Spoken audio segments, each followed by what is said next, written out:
right now, if we're honest, you're still halfway in. You want change, but you also want an exit. Telling yourself you're serious while quietly keeping a softer version of life nearby, just in case this path gets uncomfortable. And because of that, nothing ever fully locks in. This isn't a motivation problem, it's an identity problem. Most people think commitment is about intensity, about how fired up you feel on day one. But that feeling fades fast. Commitment is what remains when the excitement disappears, when progress slows, when doubt creeps in and no one is watching. It's the decision that survives silence. Nothing moves until you decide it's no longer allowed to stay the same. Not loudly, not emotionally, but quietly and firmly, in a way that settles into your bones and doesn't ask for permission later. I won't lie to you. This is where most people stay stuck forever, not because they lack talent, intelligence, or opportunity, but because they never close the door behind them. As long as the old version of you has a way back in, the new version will never fully take over. You can feel it in how you operate. You plan with ambition, but act with caution. You talk about discipline, but leave room to negotiate when things get heavy. You protect comfort like it's part of who you are, and then you wonder why progress feels fragile, why every setback shakes you, why you keep restarting instead of building momentum. The version of you that keeps backup plans isn't broken, it's undecided, and undecided people live reactive lives. They wait for the right mood, the right timing, the right conditions. They survive, but they don't transform. Real commitment removes the question mark.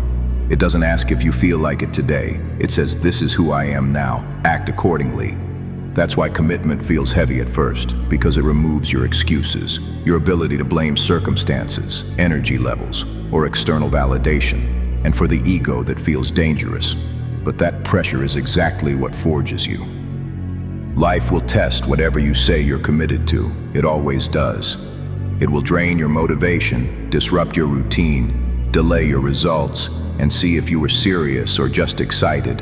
And in those moments, commitment is the only thing left standing. Not inspiration, not hype, just the decision you made when you were clear, carrying you through when you're tired. I know this moment, the one where discipline stops feeling like an idea and starts feeling like a cost. You can't build a new life without paying with parts of the old one, habits you like, comfort you've grown attached to, the version of yourself that wants progress without discomfort. That version has to go. Pain isn't punishment here. It's proof you're no longer living at the level you used to tolerate. Resistance isn't a sign you're failing. It's evidence you're pushing against the edge of who you've been. Most people misread that signal. They feel resistance and pull back. People who change read it as confirmation and lean in. That's the difference. Look at your own patterns for a moment. How quickly do you soften your standards when no one is watching? And what excuse are you protecting because tomorrow feels safer than today? These aren't small questions. They reveal who's actually in control. The truth is, your current life perfectly reflects the depth of commitment you've shown so far. Not your potential, your proof.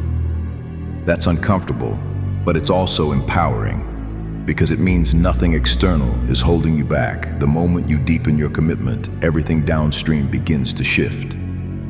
When commitment goes deep enough, behavior stops feeling forced. You don't need constant motivation because your actions align with who you've decided to be. You stop arguing with yourself, stop renegotiating standards every morning, and simply act like the person you claim you're becoming. This is the identity shift most people never make. They try to change outcomes without changing who's in charge. They want results, but don't want to dethrone the version of themselves that keeps choosing comfort. And that version will fight you quietly, sounding reasonable, saying you deserve rest when it really means avoidance, or balance matters when it really wants familiarity. And if you let it lead, you already know where it goes. So here's where the line gets drawn, not dramatically, not emotionally, but clearly. Choose one behavior you've been postponing because it threatens your comfort. Lock it to the same time and the same standard. No daily debate. Not as a challenge, but as an identity declaration. This is the kind of person who does this, whether it feels good or not. That's how discipline becomes a system instead of a mood. How trust with yourself is rebuilt, one kept promise repeated until it becomes automatic. You don't rise by being intense. You rise by being consistent when intensity fades. And yes, this path can feel lonely. When you commit seriously, fewer people understand you. You say no more often, disappear from certain spaces, stop explaining yourself. That isn't isolation, it's transition. You're leaving one version of life before the next one fully forms, and that space is uncomfortable but necessary. Most people turn back there. They mistake solitude for a mistake, abandon the work, and try to feel normal again. Don't. Normal is what you're trying to outgrow. You're not here because you want average. You're here because something inside you refuses to settle. Because the comfortable life you've tasted doesn't satisfy you anymore. Honor that. Commitment doesn't mean perfection. You will stumble. You will have days where you show up poorly. But you don't quit on days like that. You adjust and continue. That's maturity. That's strength. Transformation doesn't happen when everything is ideal. It happens when you keep moving, even when it's quiet, slow, and unrewarded. And one day, without a big announcement, you realize something has changed. You're no longer trying to become disciplined. You are disciplined. You're no longer chasing a different life. You're building it by default.